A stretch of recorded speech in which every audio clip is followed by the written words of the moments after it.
तर मंडळी गेलो होतो शूटला स्टार प्रवाहाची सिरियल सुनाय ती घरा. कारण माझी मम्मी बोली आय बुसनाळ्या जरा बाहेर जाऊन काही काम तर करा. अरे मग काय हा डहाणूचा पठ्ठ्या खूप लवकर झोपला. कारण मला सकाळी 3:30 वाजता उठायचंय. ये रही मेरी माशुका और माशुका कुलिया पाठीवर. तेवढ्यात मम्मी बोली ए रताळ्या जरा ताव मार रोटीवर. 4 वाजता कोंबड्याच्या जागी मीच केलं कुकुडकू. मम्मीला बोललो बाय. मम्मी बोले ए येडपट जरा नीट जाय. रस्त्याला होता एवढा अंधार की कधीही निघाली असती माझी धार.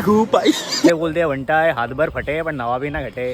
जाने मन को कर दिया पार्क. तिकीट वाला बोले अबे इतनी सुबह सुबह आ गया क्या करता है तू वर्क. ट्रेन मध्ये बसलो. ट्रेन होती खाली. थोड्या वेळानं बघितलं चायला अख्खी दुनिया जागी झाली. सेट वर पोचताच भेटला मला एडी. बोलला ए सोन्या ह्यातली पहिली वाली तेरी. अरे पहुंच गया अंदर. मुंह पे टिश्यू चोळा. तेवढ्यात माझ्या पोटात भुकेचा आला गोळा. मम्मीने दिला पार्ले जी. मी बोललो हेल्लो जी. कारण प्रोडक्शन का खाना आएगा तब आएगा लेकिन अपना मम्मी ने जो दिया ते नाही सोडायचं. उठून उभा राहिलो कारण आली होती खास. चायला वाटलं नाश्ता मिळेल की नाही आज. म्हणताय प्रोडक्शनचा आ गया नाश्ता. अभी ताव मारा. नाश्ते के बाद फिर वही लुख्खागिरी टाइम पास. क्योंकि नहीं था अपने पास दूसरा कोई काम ना काज. मेकअप आर्टिस्ट आला. त्यानं मेकअप केला. स्वतःला बघून वाटलं चायला आपण तर चिकना झालं. कोणता सीन चालू आहे हे बघायला मी बाहेर पडलो. डिरेक्टरचा तापलेला चेहरा बघून मी आत येऊन पडलो. सिरियल मध्ये दाखवता तो हाच होता वाडा. त्याच्या बाजूला होता उमा निवासचा कोणवाडा. तेवढ्यात मॅडम दिसले कॉफी विथ करंट. जेवण आला आणि जेवण घेतलं दाबून. पण वाटलं सकाळपासून लय टाइमपास झाला यार.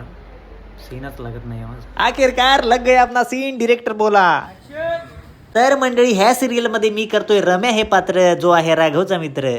लवकर पॅकअप झालं त्याच्यामुळे लवकर जायचा चान्स मिळाला. जवळपास 4-1 वाजता माझं पॅकअप झालं आणि संपलं. मी पोचतो घरी. तोपर्यंत फॉलो करा सत्वरी.